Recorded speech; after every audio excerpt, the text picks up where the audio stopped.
코로나로 비대면 속에서 성도님들을 오랫동안 볼 수 없다는 것이 너무나 안타깝지만 화면으로 여러분들과 함께 하나님의 말씀을 나누게 되어서 그나마 위로가 됩니다. 오늘 귀한 말씀을 함께 나누면서 여러분 가정에 하나님의 축복이 임하기를 바랍니다. 잠깐 기도하겠습니다.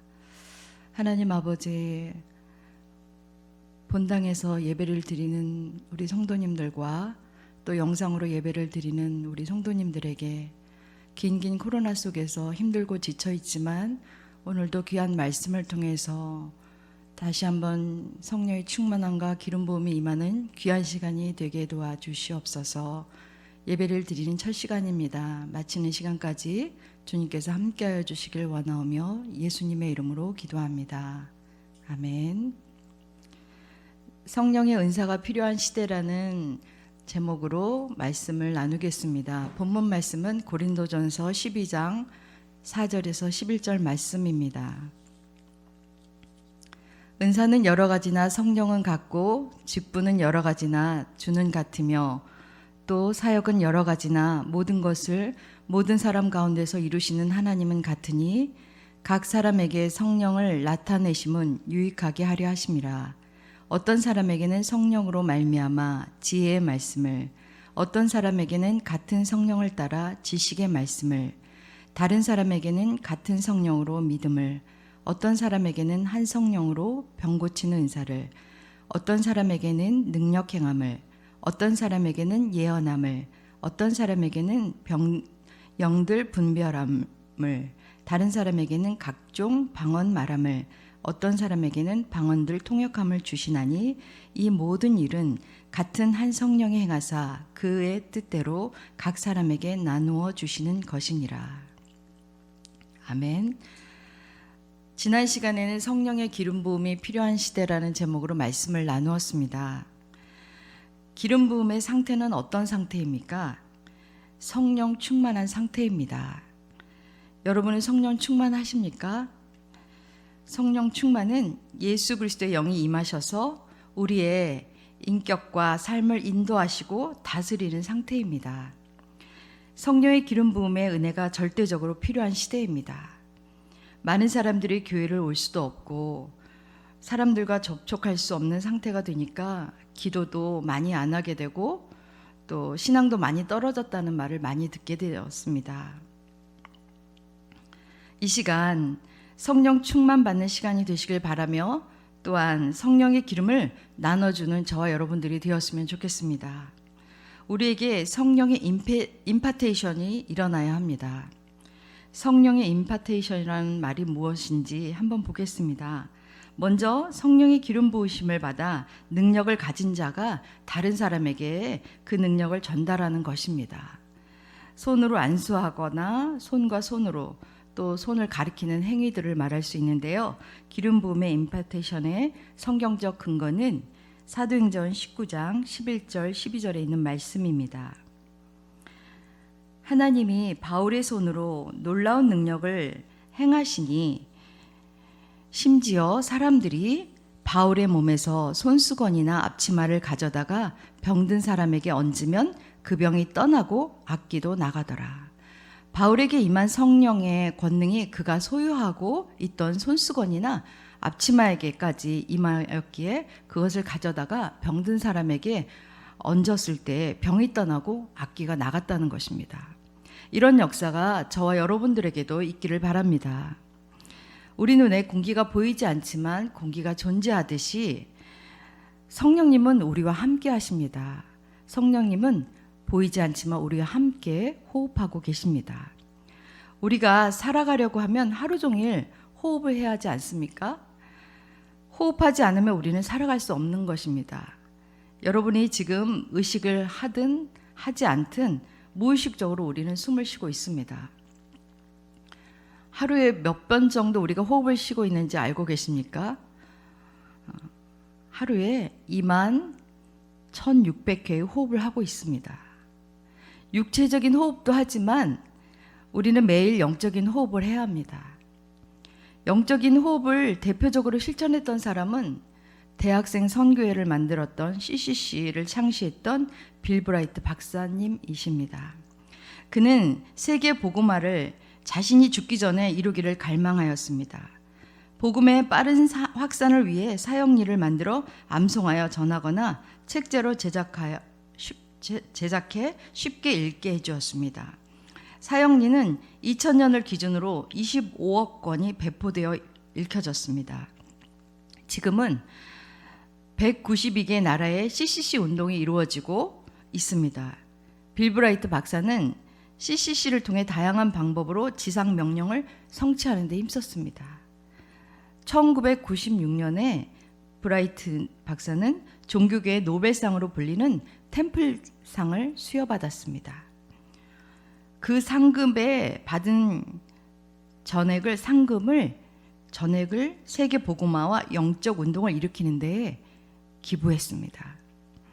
그는 전생애를 지상 명령의 성취를 위해 바쳤으며 성령 안에 살아가고자 늘 호흡처럼 기도하였습니다. 빌 브라이트 박사는 성령 충만을 영적 호흡에 비유하고 있습니다. 호흡의 기본은 먼저 숨을 내쉬고 들이마시는 것입니다. 성령 충만을 호흡으로 비유하여 다시 설명하면 하나님께서 나의 죄를 용서하셨다는 사실을 인식하여 영적 숨을 내쉽니다. 그리고 성령 하나님이 이제 나의 삶을 통치하시고 인도하신다는 사실을 인식하여 영적인 숨을 들이쉬는 것입니다. 내쉬기. 하나님, 여러분도 따라했으면 좋겠습니다. 숨을 내쉬면서 하나님, 저의 죄를 용서하여 주시니 감사합니다. 들이쉬기. 하나님, 당신의 성령으로 나를 채워주옵소서. 이렇게 내쉬기 들이쉬기를 하는 이런 호흡이 하루 종일 이루어져야 합니다. 한번 해볼까요? 내쉬기. 하나님, 저의 죄를 용서하여 주시니 감사합니다. 들이쉬기. 하나님, 당신의 성령으로 나를 채워주소서.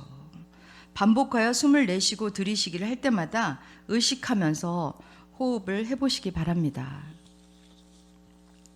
우리는 영적인 호흡 속에서 성령 충만을 받을 뿐만 아니라 우리는 성령의 은사를 사모해야 합니다. 성령의 은사란 무엇입니까? 하나님의 은혜를 통하여 믿음의 성도들에게 나타난 여러 가지 일들을 은사라고 합니다. 은사란 은혜로 주시는 것, 영적 능력, 선물이라고 볼 수 있습니다. 왜 저와 여러분은 성령 충만과 성령의 은사를 받아야만 할까요? 첫 번째, 죄를 멀리하고 더 거룩해져야 합니다. 죄를 멀리할 때 성령 충만해질 수 있습니다. 성도가 성령 충만해야 거룩을 유지할 수 있고 성령의 은사를 받을 수 있습니다. 성령께서 성도들에게 은사를 주시는 목적은 개인의 유익과 다른 사람에게 유익을 주고 교회의 유익을 위해서 주십니다. 그러므로 성령의 역사하심으로 하나님의 은혜와 기적을 체험할 수 있습니다. 둘째는 예수님을 증거하고 하나님 나라를 확장하여 나가기 위해서입니다. 이 땅에 하나님의 나라를 확장하여 나감으로 세계 복음화를 이루며 사탄과 영적 싸움에서 승리할 수 있기 때문입니다. 코로나로 인하여 많은 사람이 우울증을 호소하고 있습니다. 그러므로 우리는 깨어서 기도하며 성령 충만을 받아야 합니다. 그리고 우리가 능력 있는 신앙생활을 하기 위해서는 반드시 성령의 은사를 받아야 합니다. 성령의 은사를 사모하시기 바랍니다. 이 시간에 성령 충만과 성령의 은사를 선물로 받는 시간이 되시기 바랍니다. 받을 준비가 되셨습니까? 은사에는 여러 종류가 있습니다. 고린도전서 12장 또 로마서 12장에 나오는데 오늘은 고린도전서 12장에 나오는 9가지 은사를 하나하나 살펴보고자 합니다. 첫 번째, 지혜의 말씀입니다. 지혜는 하나님의 말씀 안에 내재해 있는 비밀을 깨달을 수 있는 은사라고 볼 수 있습니다. 이 은사를 받으면 그리스도를 아는 깊은 지혜를 가질 수 있으며 은혜로 주신 것들로 지혜로 깨닫게 되어 신앙생활에 유익이 되는 것입니다. 지혜의 말씀의 은사를 받은 사람은 많은 사람들에게 하나님의 뜻을 알 수 있게 하고 그 말씀을 전함으로 신앙적인 유익을 주게 됩니다. 지혜 은사가 없으면 다른 사람에게 도움을 줄 수가 없습니다. 물고기를 잡던 베드로도 성령의 은혜를 체험하고 난 후 3,000명이나 회개시키는 말씀을 전하는 그러한 놀라운 말씀을 잘 전하는 설교자가 되었습니다. 저도 어느 날 유치부 전도사님이 여름성경학교 때 설교를 부탁한 적이 있었습니다. 그래서 그 설교를 준비하면서 하나님 저에게 지혜를 주시옵소서라고 기도하면서 어떻게 말씀을 그 어린아이들한테 전할까. 전에 있던 교회는 유치원하고 같이 했기 때문에 유치원 아이들이 120명 정도가 되었거든요. 그 120명 아이들에게 어떤 말씀을 전해야 될까? 하나님 지혜가 필요합니다. 기도를 했어요. 기도를 하면서 하니까 정말 하나님이 도와주시는 것이 느껴졌습니다.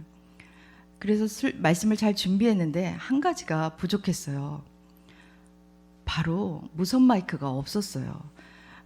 아이들에게 전하려면 움직이면서 설교를 해야 아이들이 집중을 잘하지 않겠습니까? 그래서 하나님께 기도했어요. 하나님, 말씀을 잘 준비하게 해주셔서 감사합니다. 그런데 무선 마이크가 없어요. 어떻게 하죠? 이렇게 기도하는데 갑자기 기도 중에 대학교 때 한 후배가 떠올랐습니다. 박미숙 자매님이라고.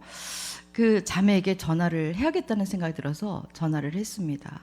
미숙아, 기도 중에 너가 떠올랐는데 혹시 무선 마이크가 있니? 그랬더니 언니 나는 없어 그러는 거예요. 그래서 그래 알았어 실망해서 끊으려는데 언니 나는 없는데 우리 교회 집사님이 최근에 50만 원짜리 무선 마이크를 샀어 그러는 거예요. 그래? 그분에게 이렇게 전해. 무선 마이크를 빌려주셔야 된다고. 왜냐하면 120명의 영혼이 달려있다고 전해봐. 그랬더니 그 집사님이 무선 마이크를 가지고 저희 교회에 오셔서 직접 하는 방법과 설치를 해주셨습니다. 그래서 그 말씀 속에서 하나님이 지혜의 은사를 주시고 이렇게 되었는데 매일매일 지혜 은사가 저에게 있으면 얼마나 좋겠습니까? 근데 사역을 하다 보면 참 지혜롭지 못하게 사역을 할 때가 참 많이 있다는 생각을 하면서 여러분들에게 부탁을 드리고 싶습니다. 목회자와 또 저에게 지혜 은사를 가지고 사역을 잘 감당하게 해달라고 기도해 주셨으면 좋겠습니다. 두 번째 은사의 두 번째는 지식의 말씀입니다. 지식이란 하나님을 아는 지식을 말합니다. 우리가 하나님의 말씀을 먹고 그 말씀을 묵상하면 성령 하나님께서 우리가 읽는 말씀이 살아있는 말씀이 되게 하십니다. 그래서 하나님께서는 우리가 읽는 성경 말씀을 통해 지식의 말씀을 주시는 것입니다. 하나님께서는 우리가 성령을 받아 우리를 통해 하나님의 살아있는 말씀이 사람들에게 전해지기를 원하십니다. 그래서 그 결과 사람들이 하나님의 마음이 어떠한지를 깨닫게 하는 일들이 일어나게 하십니다. 예수님께서도 지식의 은사를 갖고 계십니다. 예수님은 수가성의 우물가의 여인을 만났을 때 그 여인의 과거와 내면 세계를 아셨습니다. 이것이 지식의 은사, 말씀의 은사입니다. 예수님은 지혜의 말씀을 가지고 또한 믿음의 말씀을 가지고 그 여인을 구원의 길로 이끄셨음을 볼 수 있습니다. 남편이 6번이나 바뀌면서도 채워지지 않는 영적인 목마름을 예수님을 만남으로 구원의 기쁨과 참된 삶의 의미를 깨닫게 된 것입니다. 저와 여러분도 오늘날 이러한 은사를 절실히 사모하셨으면 좋겠습니다. 코로나로 힘들어하는 사람들에게 정신적 영적으로 지쳐있는 육체적으로 힘든 사람들에게 그들의 마음을 알게 해달라고 기도하셨으면 좋겠습니다. 그리고 그들과 함께 고통을 나누고 그들에게 사랑을 전하는 저와 여러분들이 되었으면 좋겠습니다. 세 번째는 믿음의 은사입니다. 믿음에는 일반적인 믿음이 있습니다. 그 믿음은 예수님께서 우리의 구원자가 되심을 믿는 믿음입니다. 이 믿음은 예수님을 믿는 사람은 누구나 가지고 있습니다. 그러나 고린도전서 12장에 말하는 믿음의 은사는 특별한 믿음을 의미합니다. 강력한 믿음의 은사를 말하는 것입니다. 이 믿음은 환난과 고난을 이길 수 있는 은사를 말하는 것입니다. 노아는 하나님의 말씀에 순종하여 120년 동안 배를 아라랏산에 만든 자입니다.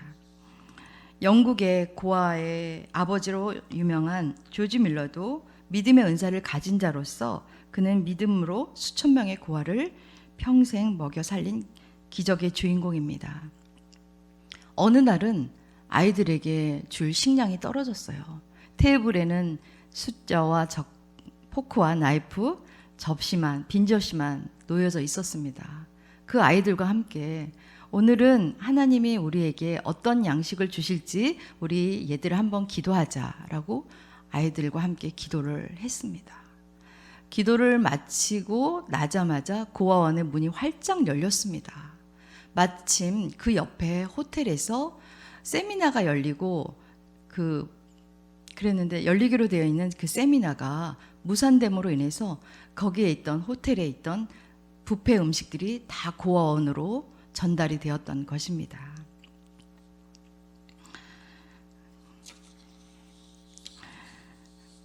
또 믿음의 은사는 다른 사람들은 안 믿는데 자신 혼자만 믿는 것입니다. 50년 전 미시시피 삼각주 지역을 엄습했던 혹독한 가뭄으로 농부들은 큰 고통이 있었습니다. 그때 그 지역의 시골교회에 비상기도회가 열렸습니다. 수십 명의 농부들은 그냥 작업복을 입은 채로 그 모임에 참석했는데 어떤 한 사람만 우비를 입고 나타난 거예요. 그래서 다른 농부들이 그것을 보면서 어처구니 없다는 표정으로 아니 대낮에 웬 우비를 입고 오냐고 다 비웃었거든요. 그럴 때 그 우비를 입었던 사람이 집에 갈 때 비를 맞지 않으려고 해. 그 기도회가 마쳤을 때에는 그 농부만 빼고 다른 사람들은 모두 비를 흠뻑 젖은 채 집으로 돌아갔다고 합니다. 여러분, 믿음의 은사를 사모하시기 바랍니다. 우리 교회에 이런 믿음을 가진 사람이 있다면 우리 위례중앙교회는 놀라운 부흥이 일어날 것입니다. 그 주인공이 여러분들이 되었으면 좋겠습니다. 네 번째, 병 고치는 은사입니다. 믿음이 있는 사람들에게 물론 병 고치는 능력도 따릅니다. 고통받는 자에게 기도해 줄 수 있도록 사모합시다. 오늘날에도 치유의 역사는 일어나고 있습니다. 오순절 성령 운동의 중심 인물인 캐더린 목사님은 1930년 중반에서 1980년대 중반까지 50년간 300만 명을 치유했습니다. 몇 년 전 일산에 사셨던 이기수 권사님이 말씀을 준비하면서 떠올랐습니다. 제가 도남동 근처에서 사역을 할 때인데 도남동까지 일산에서 지하철을 타고 버스를 타고 오셨던 80이 넘은 권사님이 계셨습니다.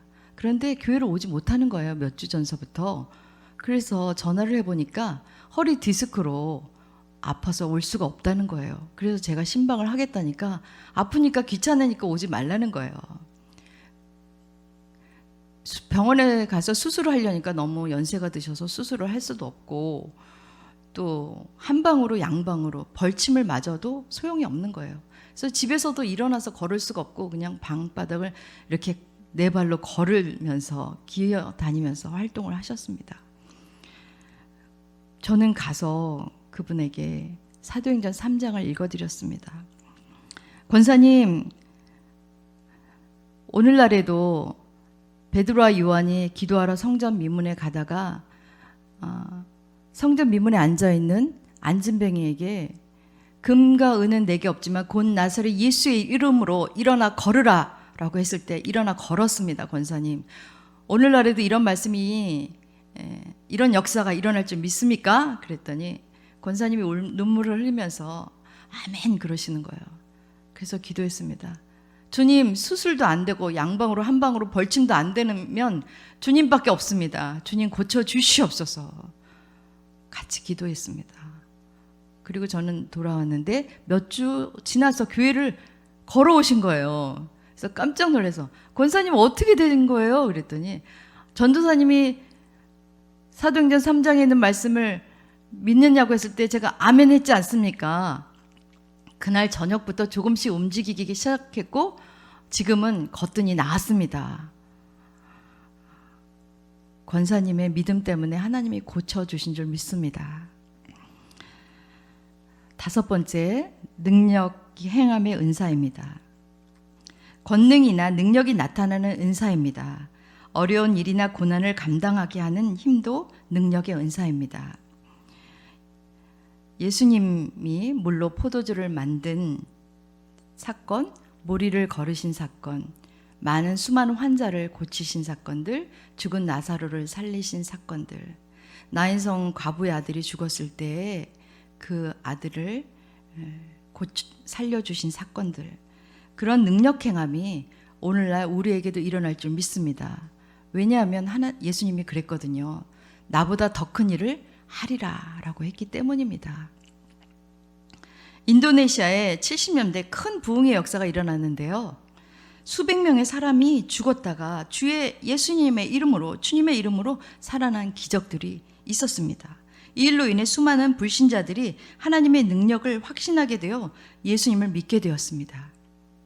이러한 기적은 이성과 과학의 눈으로 바라볼 때는 불가능한 일입니다. 그러나 지금도 선교지마다 성령의 기적들이 똑같이 성령의 은사를 받은 선교사님들에 의해서 일어나고 있다는 사실입니다. 1900년대에 위글스워스라는 목사님이 공식적으로 14명의 죽은 사람을 살린 사건도 있었습니다. 어느 날 온 가족이 5살 된 아이의 죽음 때문에 울고 있는 집을 방문하게 되었습니다.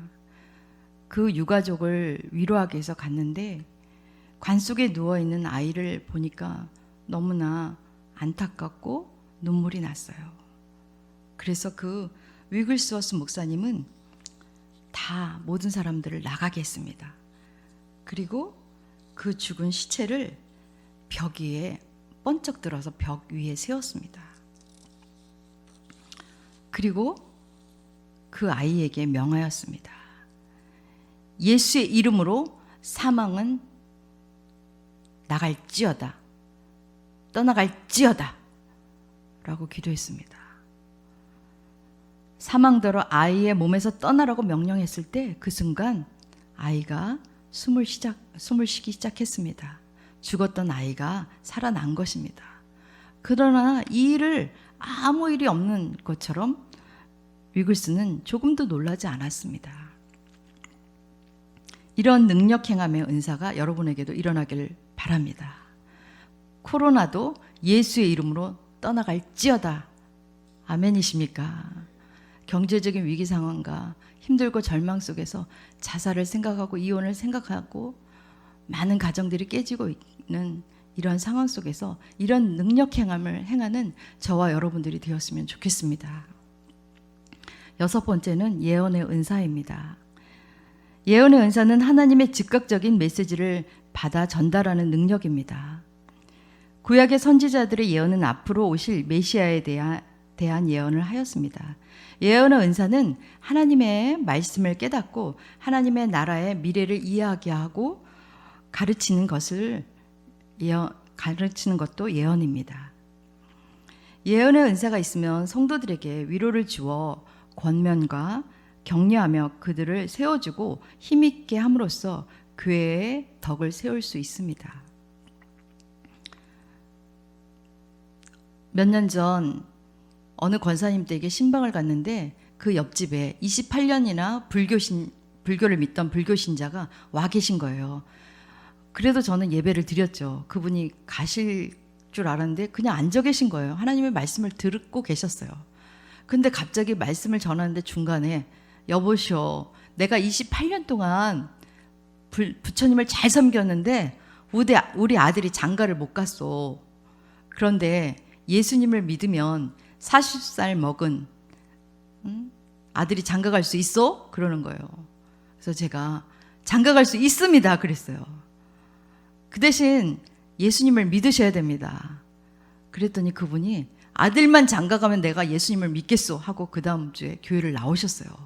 저는 어떻겠습니까? 주님, 꼭 그 아들이 장가를 가야 됩니다. 제가 못 가도 그 아들은 꼭 가야 됩니다. 그렇게 기도했어요. 그런데 40살 먹은 아들에게 40살 먹은 처자를 만나서 그 해에 장가를 갔습니다. 그랬더니 그 28년 된 불교신자인 그 어머님이 이렇게 좋은 예수님을 진작 믿을 거 그랬다고 후회를 하시는 거예요. 네. 우리는 예언의 은사를 사모해야 합니다. 지금 여러분도 예언할 수 있습니다. 예언의 은사를 받으시고 싶습니까? 네. 어떤 예언을 해야 되냐면 우리는 예수님이 앞으로 다시 이 땅에 오실 것이라는 예언을 하시기 바랍니다.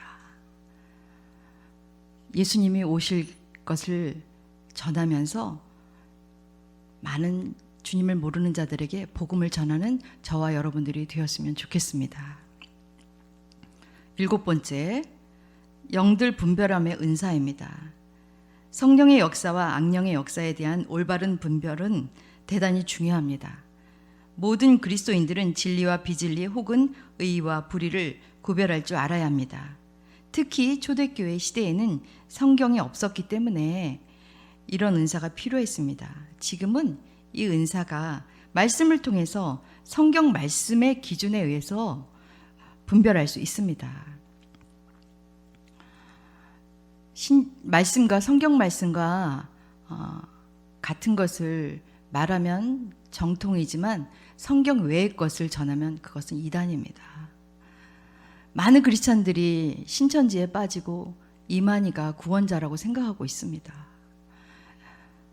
저는 신천지가 드러나게 해달라고 참 기도를 많이 했어요.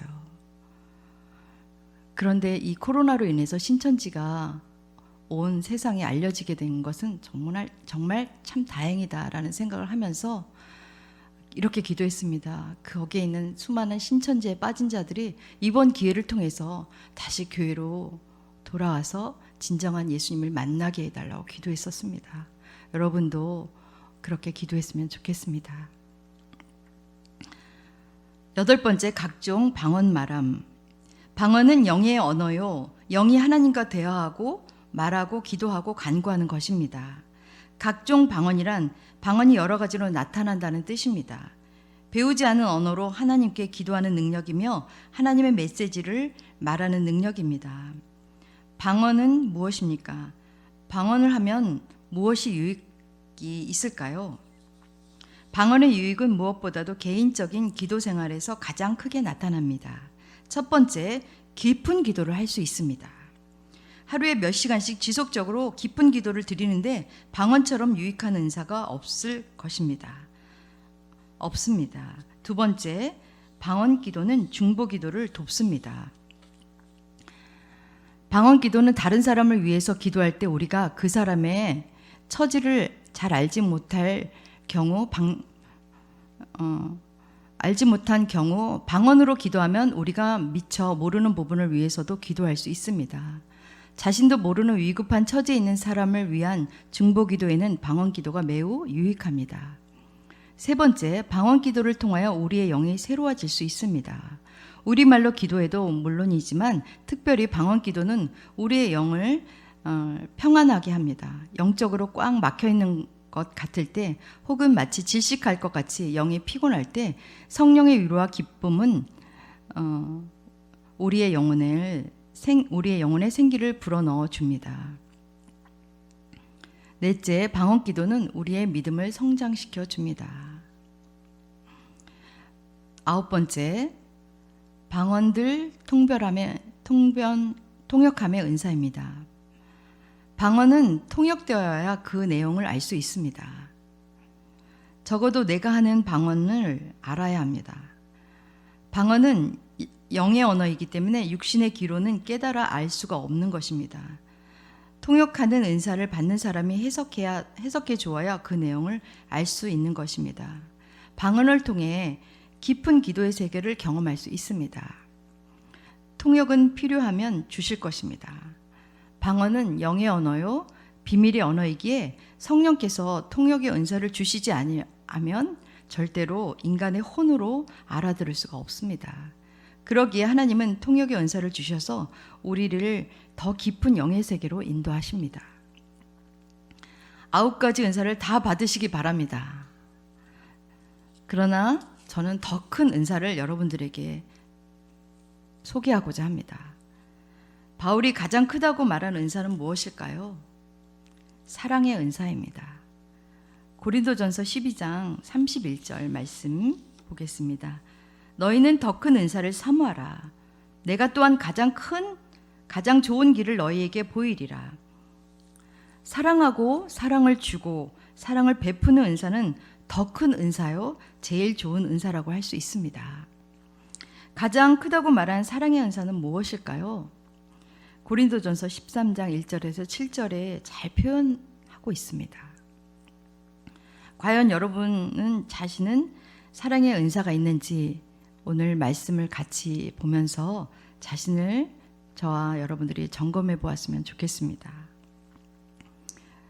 내가 사람의 방언과 천사의 말을 할지라도 사랑이 없으면 소리나는 구리와 울리는 꽹과리가 되고, 내가 예언하는 능력이 있어 모든 비밀과 모든 지식을 알고 또 산을 옮길 만한 모든 믿음이 있을지라도 사랑이 없으면 내가 아무것도 아니요. 내가 내게 있는 모든 것으로 구제하고 또 내 몸을 불사르게 내어줄지라도 사랑이 없으면 내게 아무 유익이 없느니라. 사랑은 오래 참고, 사랑은 온유하며 시기하지 아니하며, 사랑은 자랑하지 아니하며 교만하지 아니하며 무례히 행하지 아니하며 자기 유익을 구하지 아니하며 성내지 아니하며 악한 것을 행하지 아니하며 불의를 기뻐하지 아니하며 진리와 함께 기뻐하고 모든 것을 참으며 모든 것을 믿으며 모든 것을 바라며 모든 것을 견디느니라. 아멘.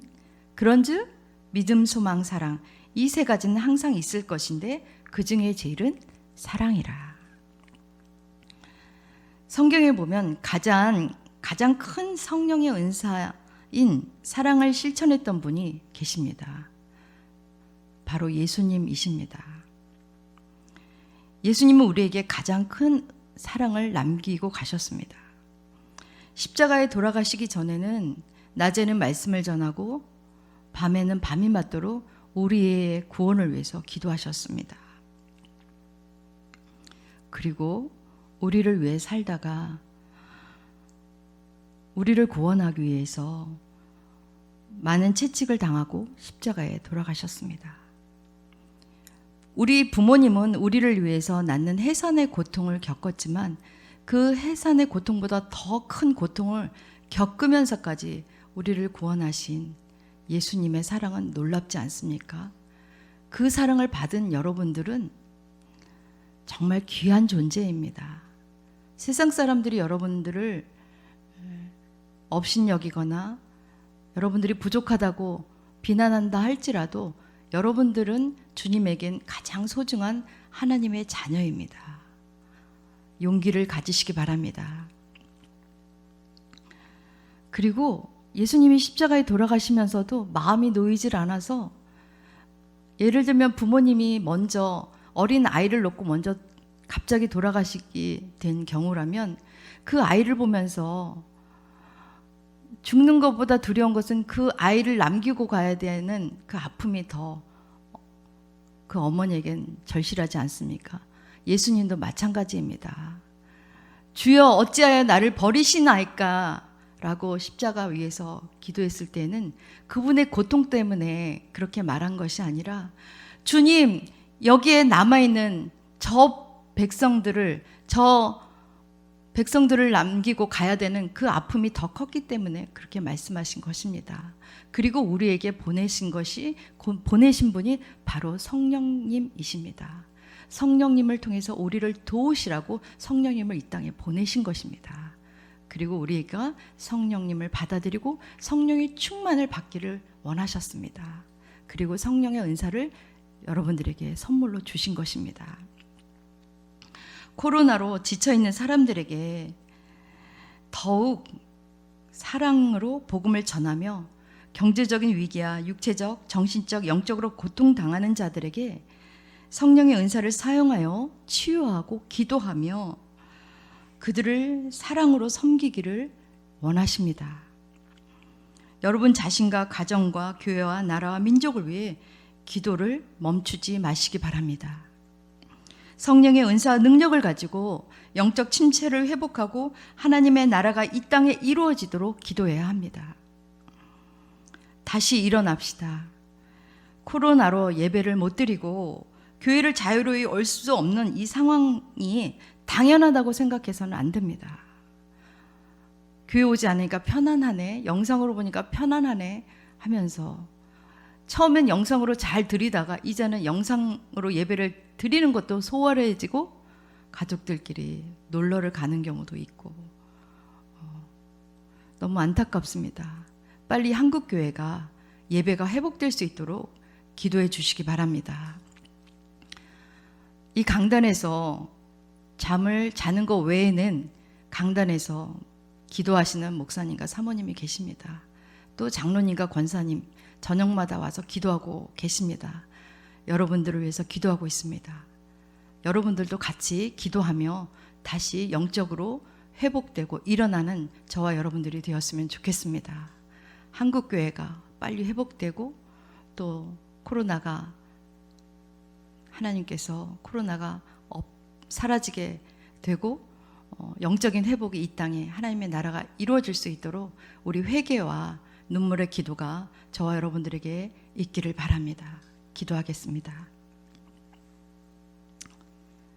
하나님, 오랜 코로나 속에서 영적으로 침체되어 있고 절망과 낙심과 우울함에 빠져 있는 분들이 너무나 많이 있습니다.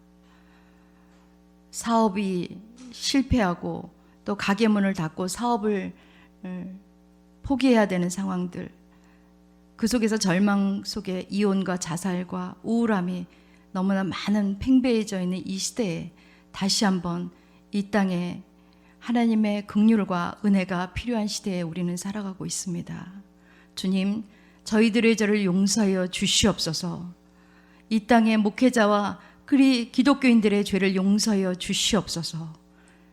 다시 주님 앞으로 나와서 예배를 드리며 하나님 앞에 신령과 진정으로 예배를 드리며 믿음을 회복하고 하나님의 나라를 확장시켜 나가는 믿음의 그리스찬들이 될 수 있도록 은혜를 베풀어 주시옵소서. 세계 열방의 코로나가 계속 퍼지고 있는 이 상황 속에서 우리는 하나님의 뜻이 무엇인지를 발견하는 시간들이 되게 하시고 다시 주님 앞으로 나와 회개하며 우리의 교만을 겸손으로 바꿀 수 있도록 주님 도와 주시옵소서. 누구의 죄 때문이라고 하기 전에 우리 자신의 죄를 회개하게 도와주시옵시고 이 나라 이 민족을 위해 기도하며 세계 열방을 위해 기도하는 목회자와 그리스찬들이 될 수 있도록 주님 도와주시옵소서. 우리 위례중앙교회를 위해서 금식하며 기도하며 밤이 맞도록 기도하며 강단을 떠나지 않는 우리 목사님, 사모님, 우리 장로님, 권사님들이 계십니다. 우리 집사님들이 계십니다. 주님, 우리 위례중앙교회를 축복하여 주시옵시고 위례중앙교회를 세우신 목적이 있을 것입니다. 하나님, 이 위례지역에 죽어가는 수많은 영혼들을 위하여 하나님 위례중앙교회를 사용하여 주시옵소서. 다시 이곳에 하나님의 임재가 이 교회와 위례중앙교회와 이 한국교회와 세계교회에 다시 한번 하나님의 임재와 하나님의 축복이 임하게 도와 주시옵소서. 주님께서 함께해 주시고 축복하여 주시고 은혜 내려 주시길 원하오며 예수님의 이름으로 기도합니다. 아멘.